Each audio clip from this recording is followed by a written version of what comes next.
From the mind of the man who brought survival horror to the mainstream, has Shinji Mikami's latest creation shown us the evil within, or was it all just a bad dream?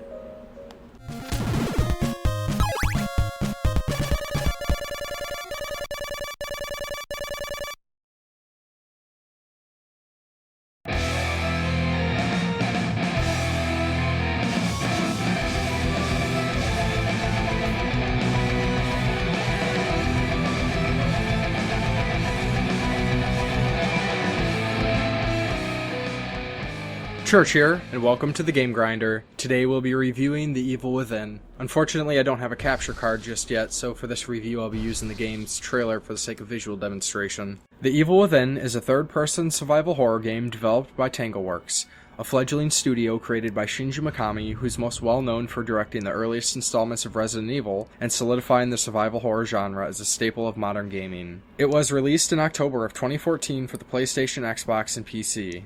I picked up the game for the PS4 since I recently acquired the console, and even though it's not Resident Evil, that's a particular series I've always kept to on consoles. You play as Sebastian Castellanos, a detective with his own dark past, who's joined by partners Julie Kidman and Joseph Oda, who are sent to investigate a mass murder at Beacon Mental Hospital. Very quickly things go awry, and Sebastian finds himself stuck in the twisted world of Crimson City thanks to the primary antagonist, Ruvik. All in all, I feel this game suffers from what many of the Japanese horror games suffer from these days, and it's a severe lack of high-caliber writing and dialogue, and in general, it's mostly just convoluted. Ruvik is your typical Japanese horror adversary. He's a cloak-wearing, chin-down, eyes-up, supernatural burn victim enemy seeking only revenge that has power beyond comprehension and can alter the environment at will, but for some reason isn't able to just kill off the main characters because then we wouldn't have much of a game. The dialogue is pretty generic most of the time, but the voice actors do well enough with what they're given. Throughout the game, Sebastian will have to fight through gangs of possessed humans known as the Haunted, and will encounter many horrifying creatures such as Reborn Laura, a demonic long-haired, multi-armed woman, the Keeper, a large human-like foe with a barbed wire-wrapped safe for a head, and a slew of other gigantic demon-like beasts as he tries to piece together the mysteries of Ruvik and the events that transpired to bring about the destruction of the nightmare realm of Crimson City. The game did a pretty good job of providing a nice variety of enemies,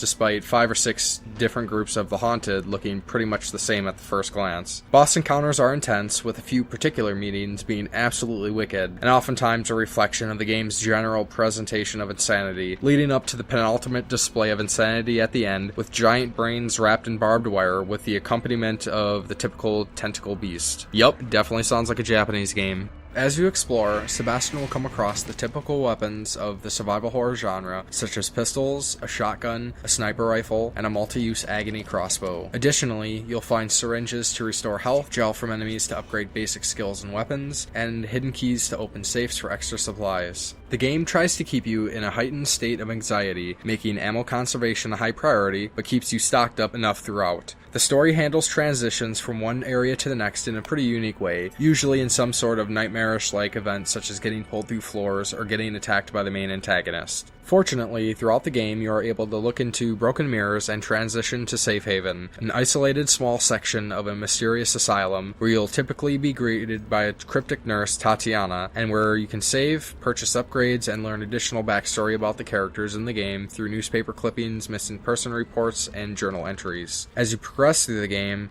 and come closer to defeating Ruvik, Safe Haven slowly deteriorates, and you will go from a clean, well-kept sanctuary to an abandoned and deteriorated ward. Finishing the game encourages a second playthrough with the unlocking of a New Game Plus mode, which allows you to play again, but keeping all the upgrades and gear, a higher difficulty, and new weapons. The Evil Within looks like a current generation game. The scenery and attention to detail are definitely one of the finer points about the game. The music was decent enough, but the only song that stuck out was Claire de Lune, which is heard in Safe Haven, and it stuck out to me only because you hear it every time you visit the location. I found myself shaking my head, dumbfounded, many times on scripted events throughout the game. The one that really stuck out to me was a scene where a giant creature was chasing me down a straight corridor. As it gained on me, I'd run through an archway, which it would then crash through, and in turn be slowed down, giving me more distance between it and Sebastian, where it would then again gain, I'd run through another archway, and repeat.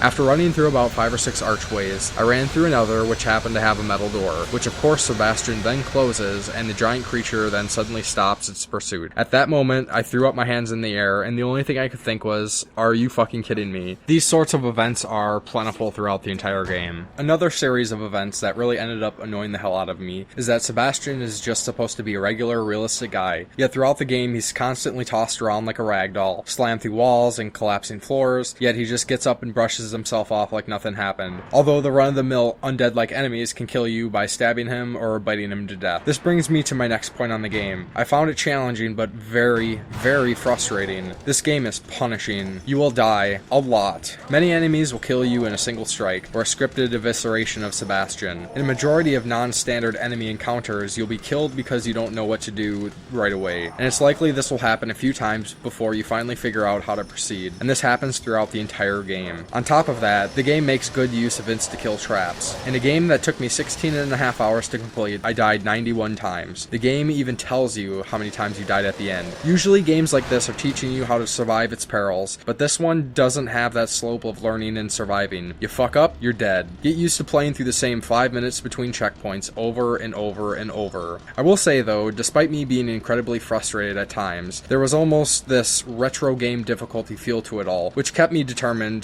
to keep going. Another big peeve of mine is the field of view over the main character's shoulder. The camera view is very awkward, and Sebastian is more so in the way of what you need to see, rather than being an immersive third-person experience.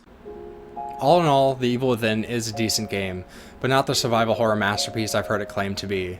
I'm a huge fan of the horror genre, but in the end it ends up feeling like a try-hard Resident Evil Silent Hill mashup that oftentimes is just tired Japanese horror tropes with melodramatic story and characters. Was the game scary? Almost all the boss encounters were intense, but more so in fear of spending another 20 minutes replaying the same insta-death scenario over and over again. Would I recommend The Evil Within?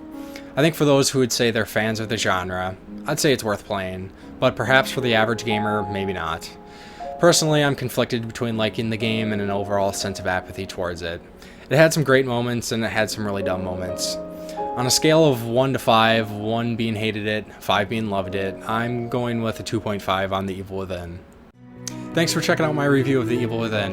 What were your thoughts on the game? Let me know in the comments below. If you've liked what you've seen or heard, please give the video a like, a share, and subscribe to see some future videos. Till next time on the Game Grinder.